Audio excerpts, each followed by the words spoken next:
So in the last video, what we saw was the experimental observations of Rutherford's model, right?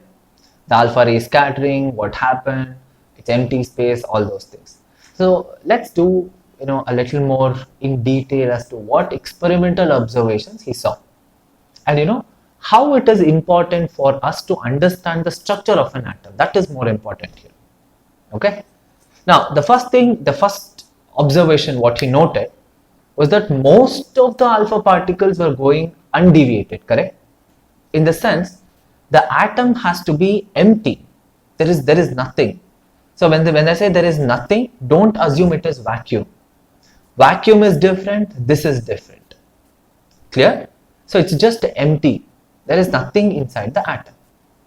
This is the first observation, most of it.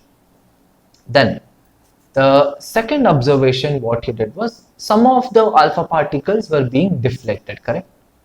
So when some of the alpha particles were being deflected, that means there has to be a positive charge to deflect it, correct? There can't be a negative charge, otherwise it would have been attracted. Since it is deflecting, you know that there has to be a positive charge, correct? That means there is some positive charge within the atom.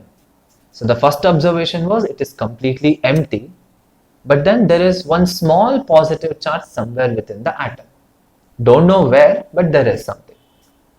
The third observation was the most crucial observation, because very small quantity was actually reflecting back.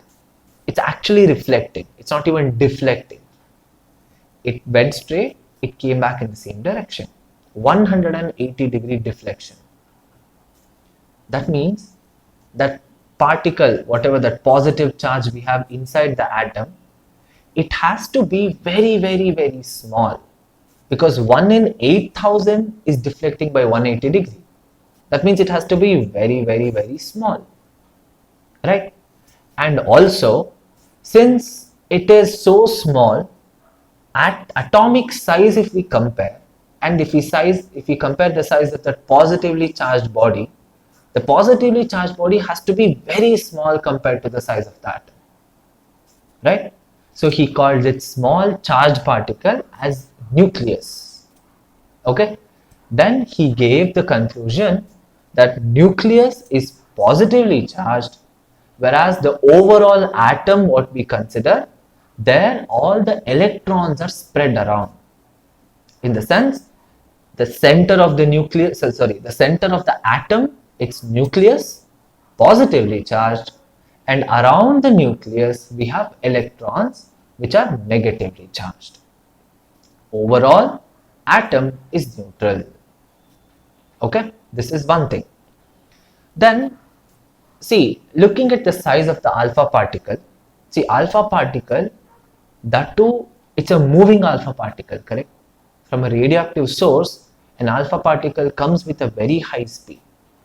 Now, what is the speed? You're going to learn in this particular unit, but I'll tell you beforehand only. Alpha particle comes with a speed of about 10 to the power of 4 meter per second from a radioactive source. 10 power 4 meter per, that's 10,000 meter per second. You can imagine the speed. See, with this particular speed, an alpha particle is hitting a gold thin film, very thin film, 10 micron thick. And if an alpha particle has to retrace the path back, that means the nucleus has to be very heavy, correct? That means comparable or little more than the size and the charge of the alpha particle. Electrons can never deflect an alpha particle, impossible, because they are very small. That's not possible. Nucleus has to be the positively charged object, and it is very heavy, very heavy. Okay, this is another observation what he made. Then let's talk about the size of the nucleus. See, when we say size of the nucleus, see, 1 out of 8,000, right? 1 out of 8,000 in the sense it is very small. So the size of the nucleus, size of the nucleus when we tried to calculate, what it got was, it is about 10 to the power of minus 15 meter. In other words, we can say that the nucleus is 1 by 10,000 the size of the atom. Now, to put this in perspective, imagine a huge cricket ground, okay, huge cricket ground which can accommodate about 1 lakh people, okay, huge cricket ground. Imagine you're the only person standing at the center of the cricket ground and no one else is there in the ground, okay, no, not even one person. That is the size of the nucleus and the size of the atom. So basically, when you are standing at the center of the cricket ground, of that huge cricket ground, the entire cricket ground is the atom and you are the nucleus. So put this, it's just a perspective of how the size of nucleus and atom will vary. Nucleus, very, very small compared to the size of atom. Okay? And all the positive charges are all concentrated at the center of the atom. Alright, this is what Rutherford told with his experimental observations, the alpha ray scattering experiment. Now, if you look at it, you got a basic idea as to how an atom is there, how an atom, what is an atom, what is it made up of? Because you can think of this like a solar system, where at the center you have a positive charge, and then around the positive charge, all the electrons are revolving. And Rutherford also specifically he mentioned that electrons are not static, they're all revolving. Because if it were, like suppose say the nucleus and the electron was just static, then because of the electrostatic force of attraction, the electron will just collapse, correct, to the nucleus. That's not happening. The electrons are all revolving around the nucleus. Clear? This is why this Rutherford model of atom is also called as solar system model of atom, because at the center we have nucleus and around the nucleus we have electrons which are revolving. Alright, but overall the atom is neutral because all the nucleus is positive and all the electrons are negative, so overall charge is 0. Now these are the experimental observations, and then he came into a conclusion. Here, see, one observation and one conclusion what he gave was that electrons are revolving, correct? If they're revolving, that means they need to have some centripetal force, correct? And if they're revolving with some value, let's say the velocity of that particular object is u, okay, some value u. Now the centripetal force, that should be equal to the electrostatic force of attraction between the nucleus and the electron, right?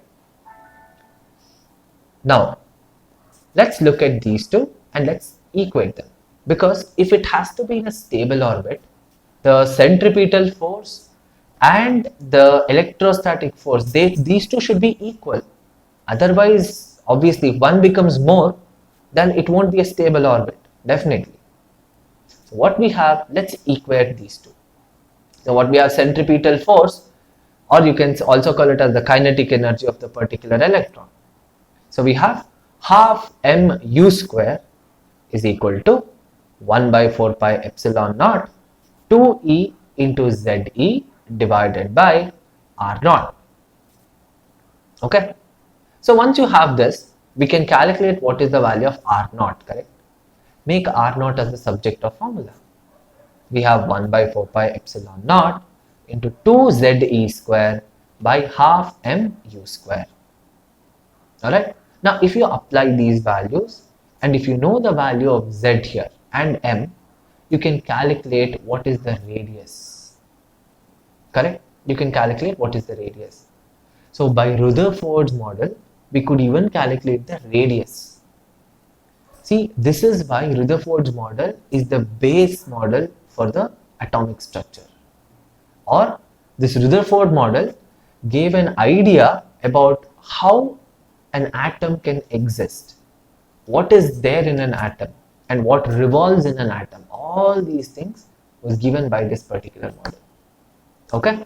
Now other parameters are also there in Rutherford's model, like distance of closest approach. Okay, lot of other parameters are there. So in the coming videos, we'll see about one of the parameters, how it is, how we can derive it, what is the meaning of it, and how we can use it to figure out, rather than figuring out, we can say to understand the structure of an atom.